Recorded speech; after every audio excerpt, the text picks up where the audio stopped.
Perkenalkan, nama saya Kadek Tirtayati, mahasiswa Fakultas Kesehatan Masyarakat, Konsentrasi Kesehatan Lingkungan, Universitas Haloleo Kendari Angkatan 2019.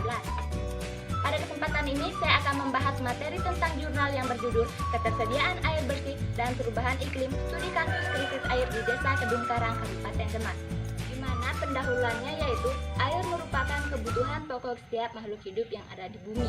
Pada dasarnya, air digunakan untuk kebutuhan sehari-hari seperti minum, masak, mandi, maupun mencuci. Ketersediaan air yang cukup sangat diprioritaskan masyarakat perkotaan maupun pedesaan. Ketersediaan air yang kurang dapat menyebabkan krisis air dan kelangkaan air yang dapat menyulitkan masyarakat untuk memenuhi kebutuhan sehari-hari.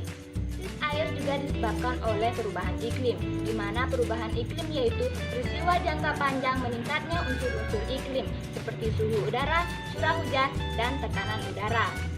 Ini dengan meningkatnya jumlah penduduk, penggunaan air tanah pun semakin meningkat. Padahal menggunakan air tanah secara berlebihan dapat menyebabkan menurunnya permukaan tanah serta berkurangnya ketersediaan air yang dapat menyebabkan bencana.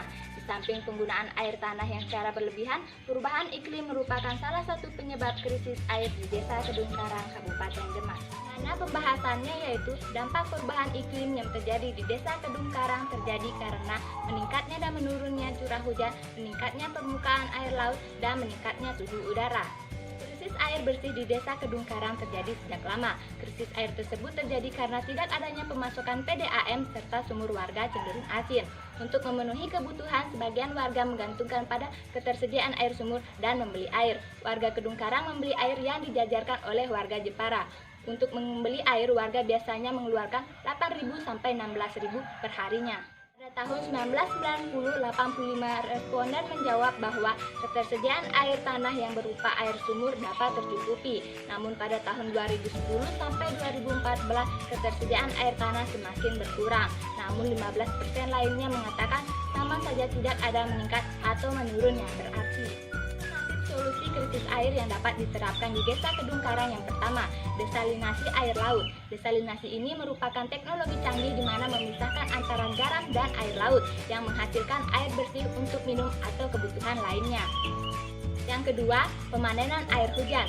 Sistem ini sangat cocok digunakan di Desa Kedung Karang karena caranya yang mudah. Caranya hanya dengan menampung air hujan dari atas atau dari air hujannya langsung yang dapat digunakan pada musim kemarau.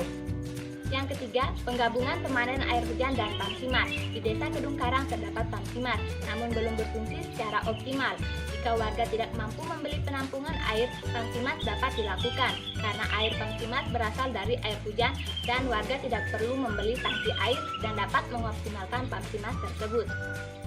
Pada kesimpulannya yaitu dampak perubahan iklim yang terjadi di Desa Kedung Karang terjadi karena meningkatnya suhu udara, intensitas hujan yang tinggi, serta meningkatnya permukaan air laut. Bencana-bencana perubahan iklim di Desa Kedung Karang dapat dilihat pada musim kemarau.